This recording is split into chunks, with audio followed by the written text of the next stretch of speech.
اعوذ باللہ من الشیطان الرجیم، بسم اللہ الرحمن الرحیم۔ سورہ نمل کی کچھ آیتیں پڑھ رہا ہوں، آیت نمبر 87 سے لے کر آیت نمبر 90 تک۔ وَيَوْمَ يُنفَخُ فِي الصُّورِ فَفَزِعَ مَن فِي السَّمَاوَاتِ وَمَن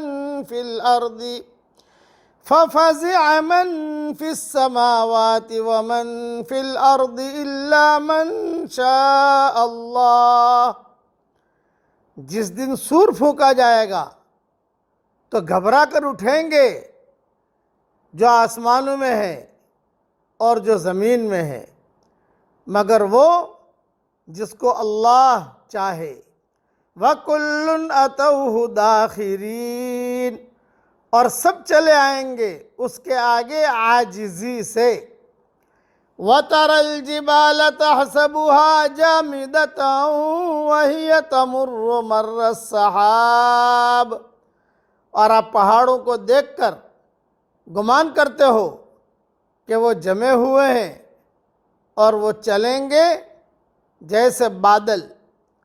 صُنْعَ اللَّهِ الَّذِي أَتْقَنَ كُلَّ شَيْءٍ، یہ اللہ کی کاریگری ہے جس نے ہر چیز کو پختہ بنایا ہے۔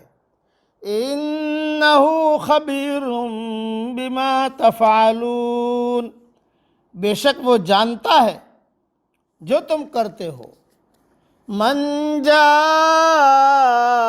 بِالْحَسَنَةِ فَلَهُ خَيْرٌ مِّنْهَا، جو شخص بھلائی لے کر آئے گا تو اس کے لیے اس سے بہتر ہے۔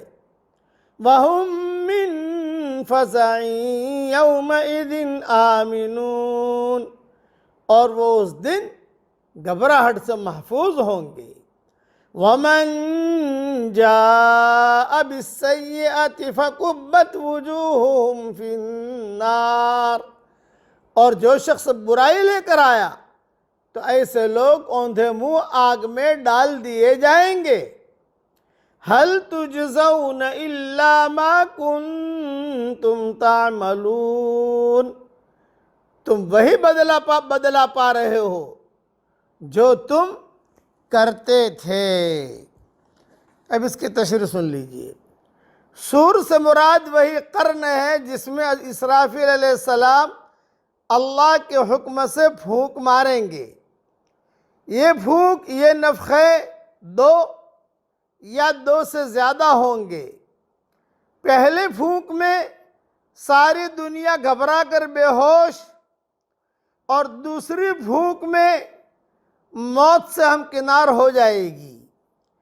تیسرے نفخے، تیسری پھونک میں سب لوگ قبروں سے زندہ ہو کر اٹھ کھڑے ہوں گے، اور بعض کے نزدیک ایک اور چوتھا پھونک بھی ہوگا، ایک چوتھا نفخہ بھی ہوگا، جس سے سب لوگ میدان محشر میں اکٹھے ہو جائیں گے۔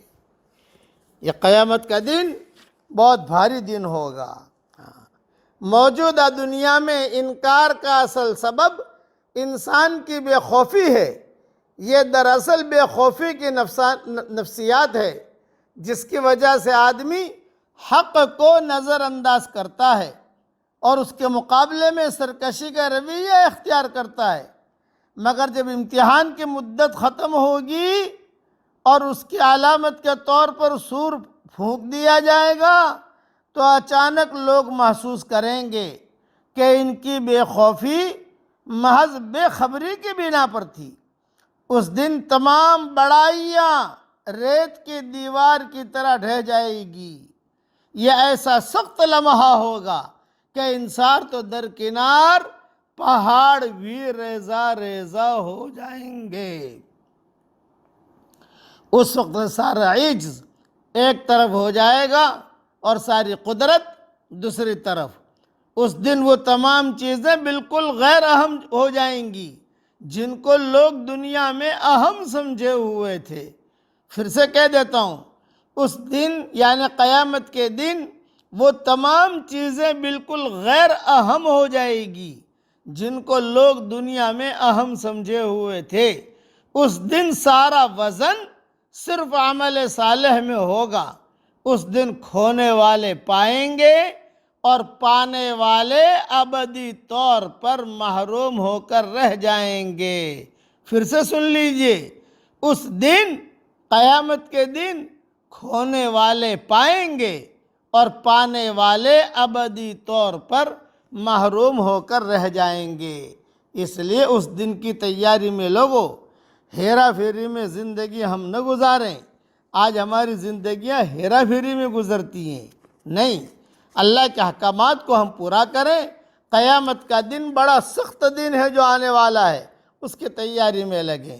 اللہ تعالی ہم سب کو عمل کرنے کی توفیق عطا فرمائے، آمین۔ وآخر دعوانا ان الحمد للہ رب العالمین۔